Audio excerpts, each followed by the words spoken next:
নমস্কার, আমার ভুরিভোজ চ্যানেলে সকলকে স্বাগত জানাই। Welcome to my channel ভুরিভোজ।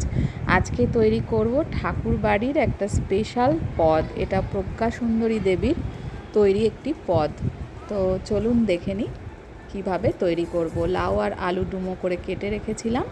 এবার প্রথমে মশলাটা তৈরি করে নিচ্ছি। তার জন্য দিয়ে দিলাম জিরে, গোটা জিরে, আর এখানে নিয়েছি পাকা লঙ্কা। চাইলে আপনারা শুকনো লঙ্কারও ব্যবহার করতে পারেন। এবার এটাকে একটু ভেজে নেব। একটু হালকা ভেজে নিলে কিন্তু মশলাটা বাটাটাও অনেক সহজ হয়। ওটাকে আমি 10-12 সেকেন্ড মতন ভেজে তুলে রেখেছি। ওটাকে গুঁড়ো করে নেব। এবার কড়াইতে দিয়ে দিলাম সর্ষের তেল ফোড়নে, জিরে আর তেজপাতা। লাউয়ের তরকারি কিন্তু তেজপাতা ছাড়া অসম্পূর্ণই থাকে। তো ঠাকুর বাড়িতেও কিন্তু একইভাবে এরকম জিরে তেজপাতা দিয়ে লাউয়ের এই পদটা করা হতো। এবার আমি কেটে রাখা লাউগুলো দিয়ে দিলাম। তো লাউ আর আলুটা কিন্তু একটু ভাপিয়ে নেওয়ার উল্লেখ আছে। তো আমি যেহেতু লাউয়ের অনেক গুণ আছে, লাউয়ের একটু জল কিন্তু ফেলে দেওয়া উচিত নয়। পুরো লাউয়ের যে রসটা থাকে সেটা সম্পূর্ণ কিন্তু শরীরের জন্য খুবই উপকারী। তো আলাদা করে কিন্তু আমি আর ভাপিয়ে নিইনি। লাউ আর আলুটা ভেজে নেব কিছুক্ষণ। এবার আমি দিয়ে দিচ্ছি এর মধ্যে জিরে লঙ্কা বাটাটা।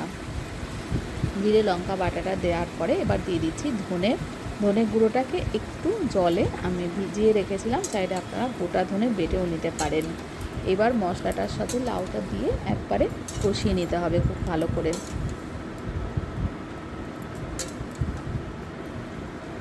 একটু ভালো করে কষানো হয়ে গেলে তারপরে কিন্তু আমি আরও একটু জল ভালোভাবে সেদ্ধ করার জন্য অ্যাড করব। দেখুন অনেকক্ষণ ধরে কিন্তু আমি এটাকে কষিয়ে নিচ্ছি। একদম শুকনো শুকনো হয়ে যাবে যখন মশলাটা কষা হয়ে যাবে, তখন আমি এর মধ্যে একটু জল অ্যাড করব। সাদা ভাতের সঙ্গে পয়লা বৈশাখের দিন কিন্তু এরকম একটা রেসিপি, নিরামিষ রেসিপি করে তাক লাগিয়ে দিতে পারেন। খুব ইজি এবং বাড়িতে থাকা সহজ কতগুলো উপকরণ দিয়ে রান্নাটা ঝটপট হয়ে যাবে। তো একটু জল দিয়ে দিলাম আমি। জল দিয়ে খুব ভালো করে লাউ আর আলুটা সেদ্ধ করে নিতে হবে। ভালো করে এটাকে সেদ্ধ করে নিচ্ছি। এবার দিয়ে দেবো এর মধ্যে চিনি। প্রথমে কিন্তু একটু লবণ দিয়েছিলাম, এবার আমি চিনি দিয়ে দিলাম। নিরামিষ রান্না একটু চিনির ব্যবহার না করলে কিন্তু টেস্ট হয় না। আর আমি এখানে দেখুন গরম মশলাটা গুঁড়ো করে নিচ্ছি, দারচিনি, এলাচ আর লবঙ্গ। আর রয়েছে এখানে ঘি, একটু রয়েছে দুধটা অবশ্যই ঠান্ডা করে নিয়েছি, একটু জাল দিয়ে ঠান্ডা করে রাখা দুধ। যখন লাউ আর আলুটা সেদ্ধ হয়ে আসবে তারপরে আমি 1 বাটি দুধ, এর মধ্যে ছোটো বাটির 1 বাটি দুধ দিয়ে দিলাম। দুধটা দেওয়ার পরে 3-4 মিনিট মতন একটু ফুটিয়ে নেব। তারপরে এর মধ্যে দিয়ে দেব গরম মশলা গুঁড়োটা।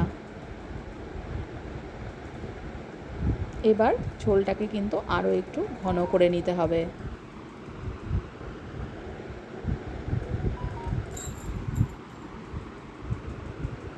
ঝোলটা দেখুন অনেকটাই ঘন হয়ে এসছে। লাউ আর আলুটা কিন্তু সম্পূর্ণ সেদ্ধ হয়ে গেছে।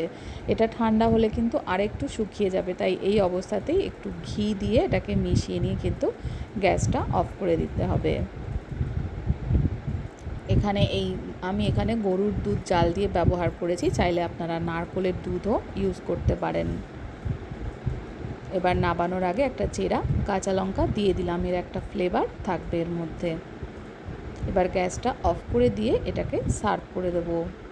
আমি এটা মাটির হাঁড়িতে কিন্তু সার্ভ করছি। মাটির হাঁড়িতে এটা কিছুক্ষণ রেখে দিয়ে খেতে কিন্তু অসাধারণ লাগে। অবশ্যই ট্রাই করতে পারেন। আর মাটির হাঁড়ি না থাকলেও অসুবিধা নেই, এমনিও কিন্তু খেতে ভীষণ সুস্বাদু হয়। একদম রেডি।